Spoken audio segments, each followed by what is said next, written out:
नमस्कार साथियों, स्वयं से साक्षात्कार की इस कड़ी में मैं आप सभी का हार्दिक अभिनंदन करता हूं। हमारा शीर्षक आज का है ब्रह्म आत्म विस्तार। हम आलोचना करते आ रहे हैं ब्रह्म आत्मा पर। तो ब्रह्म आत्म परिचय, ब्रह्म आत्म महिमा, अब है ब्रह्म आत्म विस्तार। हम फॉलो कर रहे हैं प्रज्ञान पुरुष के एक प्रवचन को, और इस ब्रह्म आत्म विस्तार के बारे में प्रज्ञान पुरुष क्या कहे, उस प्रवचन का वो अंश हमें बताएगा। आइए सुनते हैं प्रज्ञान पुरुष श्री श्री बाबा ठाकुर को। जैसी समुद्र का पानी का उदाहरण लगाया, सोने के जैसी गहना ऑर्नामेंट बनते, अलग अलग डिज़ाइन बनते, लेकिन सब्सटेंस एक है। तो सब्सटेंस है असली मैं, और हर आदमी है उसको डिज़ाइन। तो डिज़ाइन में कोई सोना का क्वांटिटी और क्वालिटी ज़्यादा भी होता है, कभी कमी होता है। तो व्यवहार को हंसते, गुण उपाधि लगा के उसको व्यवहार करते हैं। तो गुण उपाधि शून्य जो मैं है, वही है अपना असली स्वरूप। प्रज्ञान पुरुष ने कहा, जैसे समुद्र के पानी का उदाहरण दिया गया, सोने के जैसे गहने ऑर्नामेंट्स बनते हैं, अलग अलग डिजाइन्स बनते हैं, लेकिन सब्सटेंस एक ही है। तो सब्सटेंस है असली मैं, और हर आदमी है उसका डिजाइन। तो डिजाइन में सोने की क्वालिटी और क्वांटिटी ज्यादा भी होती है और कभी कम भी होती है। सब कुछ व्यवहार के लिए है, गुण उपाधि लगाकर उसको व्यवहार करते हैं, लेकिन गुण उपाधि शून्य जो मैं है, वही है अपना असली स्वरूप, वही है ब्रह्म आत्मा। देखिए, कुछ ही लाइनें हैं, कुछ लाइनों में इतनी गूढ़ बात कह दी है।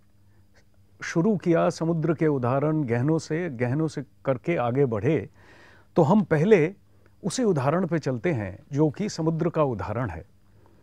एक और भाषण में जो बंगला में है, वो भाषण में उन्होंने इस उदाहरण पे कुछ बातें कही हैं, मैं वो आपको पढ़ के सुनाता हूं। जल समुद्र में कितनी तरंगें, लहरें, बुलबुले आदि उठते हैं, नाना भंगिमा में, नाना रूप में, लेकिन हरेक के प्रकाश की अबाइडिंग रियलिटी है वही पानी। समुद्र का पानी ही उनका एसेंस है, सत्य है। माताएं गहने बनाती हैं, सोने के गहने, ये तो हम रेगुलरली देखते हैं। डिजाइन पैटर्न लेके हर कोई मस्त रहता है। कौन से डिजाइन का गहना होगा, किस पैटर्न का गहना होगा, यही चर्चा होती है। सोने का गहना होगा, ये तो एक मानी हुई बात है, एक्सेप्टेड है, और आगे केवल डिजाइन पैटर्न को लेके बातचीत होती है। उसी का उदाहरण दे रहे हैं। देखिए, डेली लाइफ के उदाहरण हैं सारे। कहते हैं अपीयरेंस को लेकर माताएं बहुत मस्त रहती हैं, तो सब्सटेंस का ख्याल ही नहीं करती हैं। जगत चैतन्य स्वरूप एक आत्मा का ही प्रकाश है, चित स्वरूप आत्मा का, चित स्वरूप आत्मा का ही विस्तार है। लेकिन हम लोग चैतन्य को देखते नहीं हैं, डिजाइन पैटर्न आदि को देखते हैं।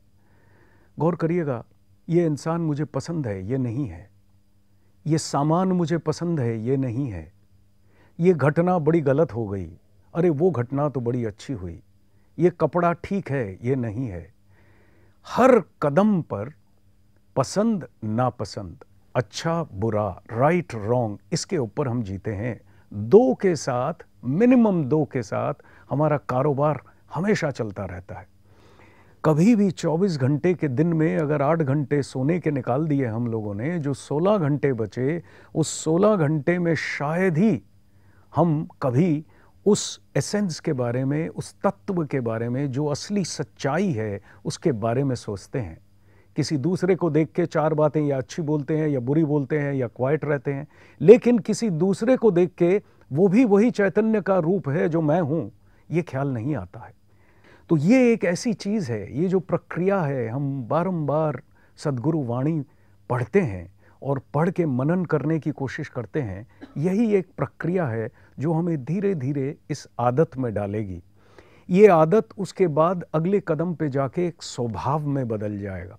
स्वभाव का अर्थ क्या है कि जब भी मैं किसी दूसरी चीज से डील करूंगा, कोई हो, चाहे वो इंसान हो, घटना हो, कपड़ा हो, वस्तु हो, कुछ हो, उस चीज से जब मैं डील करूंगा, जब मेरे स्वभाव में ये बोध बैठ जाएगा कि सारा जगत केवल चैतन्य का ही खेल है, वो एक ही सोना 25 लाख किस्म के गहने बन बन के अलग अलग लोगों की पसंद अनुसार डिस्ट्रीब्यूटेड है, लेकिन वो एक ही सोना है।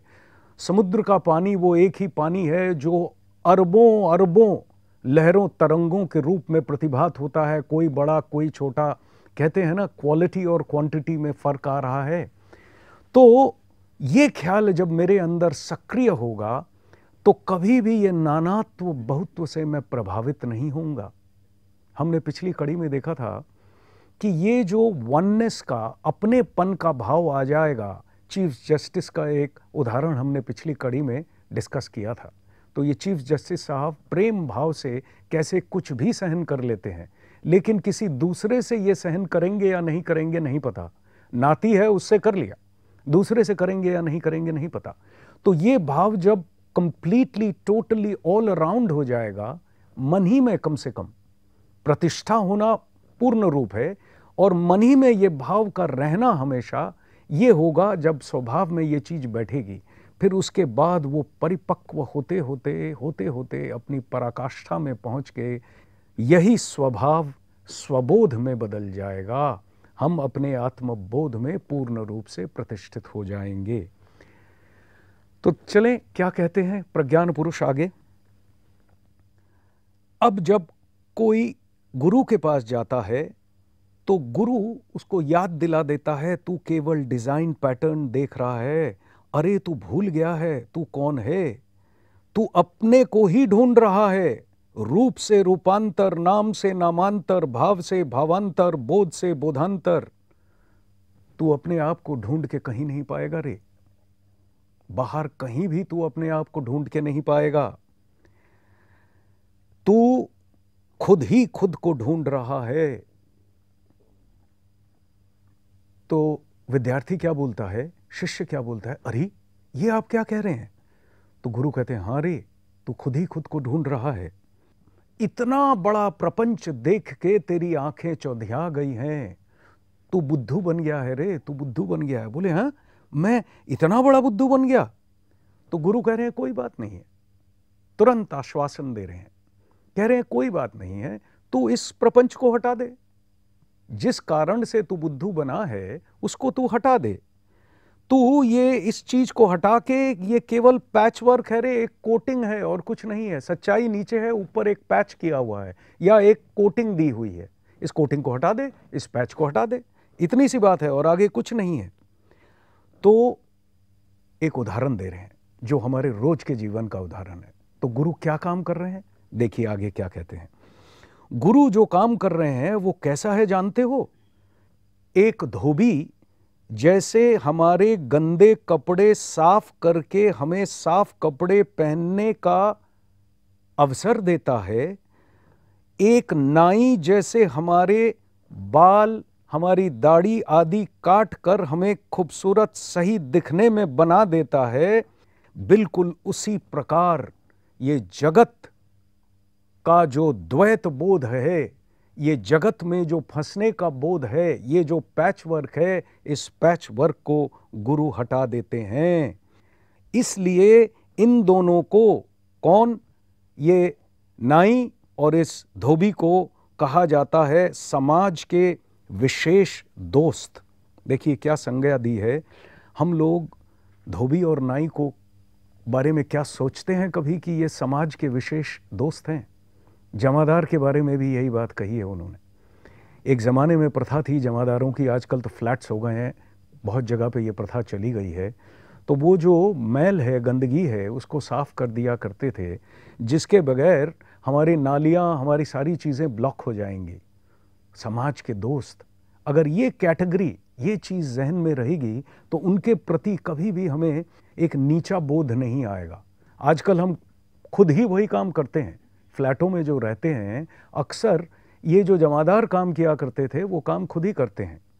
अब धोबी और नाई का काम भी आजकल वॉशिंग मशीन्स आ गए हैं, धोबी का काम लोग घर में कर लेते हैं। लेकिन याद रखिए, जहाँ भी धोबी की प्रथा है, नाई की प्रथा आज भी है। वो बहुत और कारणों से है, क्योंकि अब खूबसूरत बनना है, सैलून, बड़े बड़े नाम हो गए हैं। लेकिन अल्टीमेटली बात केवल यही है कि जागतिक रूप से ये जो पृथ्वी, वर्ल्ड का प्रपंच है, इस प्रपंच में मैं सुंदर दिखूं, मैं साफ सुथरे कपड़े पहनूं, इन सब के लिए जो मेरी सहायता करता है वो समाज का बंधु है, दोस्त है। इस हिसाब से कह रहे हैं, क्योंकि इनके द्वारा हमारा कुछ मल साफ होता है, हम कुछ शुद्ध होते हैं। गुरु सर्व मल साफ कर देते हैं, एक बोध में प्रतिष्ठा करके। ये जो नानात्व बहुत्व का बोध है, ये है मेन मल। अब मैं अगर धोबी को अलग समझूं, नाई को अलग समझूं, जमादार को अलग समझूं, वो केवल समझ रहा हूं क्योंकि मेरे पास नानात्व बहुत्व का बोध है। अब जब गुरु मुझे एक बोध में, इस साइंस ऑफ वननेस, एकत्व के विज्ञान से परिचित करवा देते हैं, तब जाके मैं एकता में प्रतिष्ठित होने का प्रयास शुरू करता हूं, और प्रयास करते करते एक समय आता है जब प्रतिष्ठित हो जाता हूं। एक और ब्यूटी देखिए, एक और खूबसूरती देखिए इस विज्ञान की। इस विज्ञान में कोई अधिकारी पुरुष, कोई अधिकारी नहीं है, किसी का प्रारब्ध अच्छा है, किसी का प्रारब्ध नहीं है, इत्यादि का डिस्कशन ना के बराबर है। सदगुरु ने ये प्रारब्ध आदि का साइंस, संस्कार, कोई संस्कार अच्छे लेके आया है, कोई बुरे लेके आया है, ये साइंस उजागर जरूर किया है, बिल्कुल साइंटिफिकली उसको उजागर करके पेश कर दिया है, क्योंकि एब्सोल्यूट के घर के हैं, पूर्ण ज्ञान के घर के हैं। तो ये संस्कारों का जो ज्ञान है आंशिक, लेकिन पूर्ण के अंदर ही है। तो पूर्णता हमेशा हर चीज को रिवील करती है। जैसे लाइट है ना कमरे की, वो कमरे में अच्छी चीजें हों उसको भी रिवील करेगी, बुरी चीजें हों उसको भी रिवील करेगी। सेम एब्सोल्यूट का जो ज्ञान है, वो एब्सोल्यूट के हिसाब से हर चीज को अपने अंदर समेट के उसको उजागर कर देती है, लेकिन हर चीज से अलग है। सूर्य का उदाहरण हम अक्सर डिस्कस कर चुके हैं। सारी पृथ्वी को उजागर कर रहा है, उसमें कुछ भी हो, बुरा हो, भला हो, ये हो, वो हो, उजागर वो कर रहा है, और कभी भी हिसाब नहीं ले रहा है कि पृथ्वी में कुछ हो रहा है, किसी ने सूरज की किरणें या सूरज का जो ताप है उसका व्यवहार किया नहीं किया, सूरज उसका हिसाब नहीं लेता है। ब्रह्म आत्मज्ञानी भी कभी हिसाब नहीं लेता है, केवल उजागर करता रहता है। तो देखिए, मेरे संस्कार अच्छे हैं बुरे हैं, दुनिया मेरे को कहती रहेगी इसके बारे में। अगर ये इंप्रेशन बन गया जगत में कि मेरे संस्कार बुरे हैं, तो मेरे को यहाँ वहाँ से ताने आने शुरू होंगे, और मेरे को ये ताने नीचे खींच लेंगे, मेरे आत्मस्वरूप से मेरे को दूर ले जाएंगे। लेकिन आत्मज्ञानी की वाणी में इन चीज़ों का असलियत में कोई स्थान नहीं है। असलियत में वो हर मनुष्य को बोलता है कि ये तेरा जन्म सिद्ध अधिकार है कि तू जान तू कौन है। तू पैदा ही इसलिए हुआ है रे, तू केवल भूल गया है। तू इसमें उसमें अपने आप को लिप्त करके तू चल रहा है, असली चीज को भूल के। उस असली चीज को साथ रख के चल, जो कुछ कर रहा है सब कर, लेकिन उस असली ज्ञान को, असली सोच को, असली बोध को अपने साथ लेके चल। बस इतना सा काम तू कर ले। भूल जा तेरा संस्कार क्या है, तूने पढ़ा है, लिखा है, तू गरीब के घर से आया है, अमीर के घर से आया है, इत्यादि इत्यादि इत्यादि 36 किस्म की बातें दुनिया करती है किसी को नीचा दिखाने के लिए। लेकिन तू नीचा नहीं है रे, तू वही है जो मैं हूं। अगर दुनिया मेरे को सलाम करती है, किसी करती है क्योंकि मेरे को अलग समझती है, तो मैं किसी को अपने से अलग नहीं समझता, न तेरे को न किसी और को। तू भी वही है रे जो मैं हूं।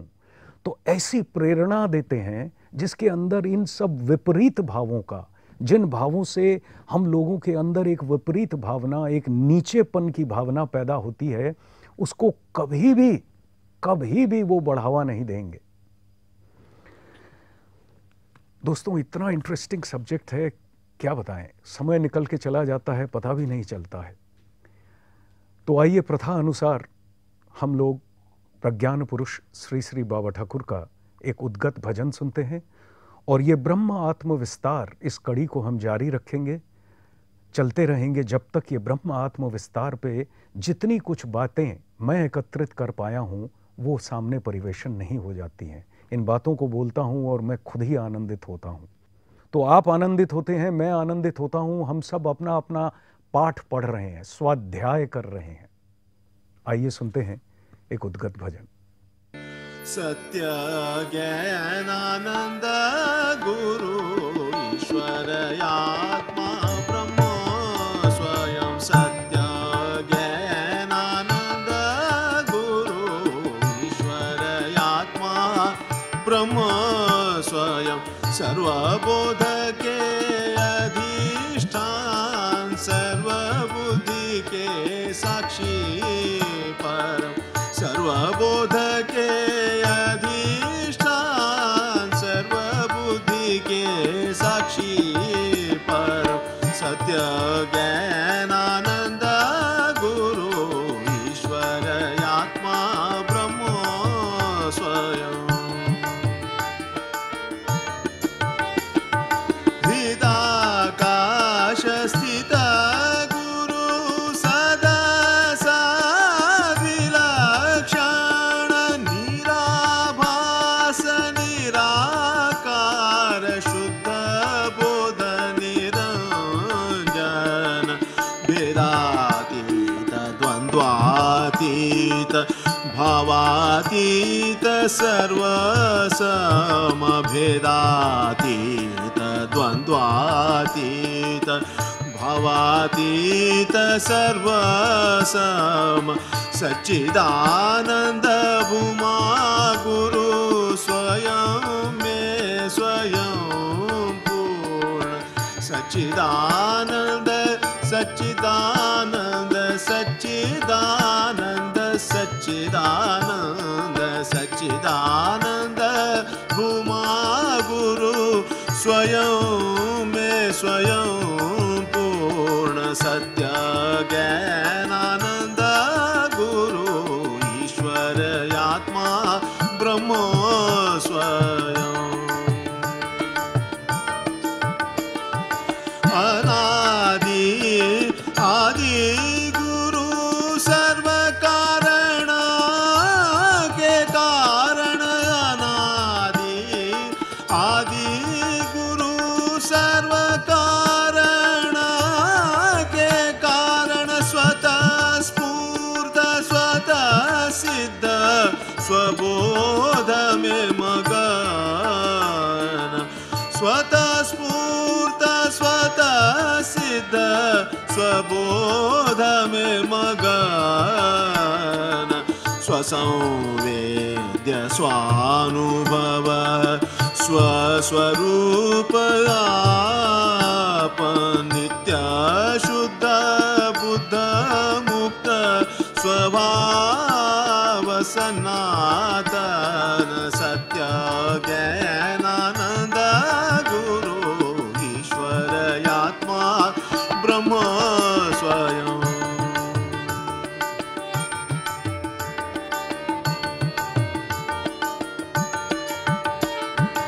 ये और वो हम और तुम भेदादि कल्पना शून्य। ये और वो हम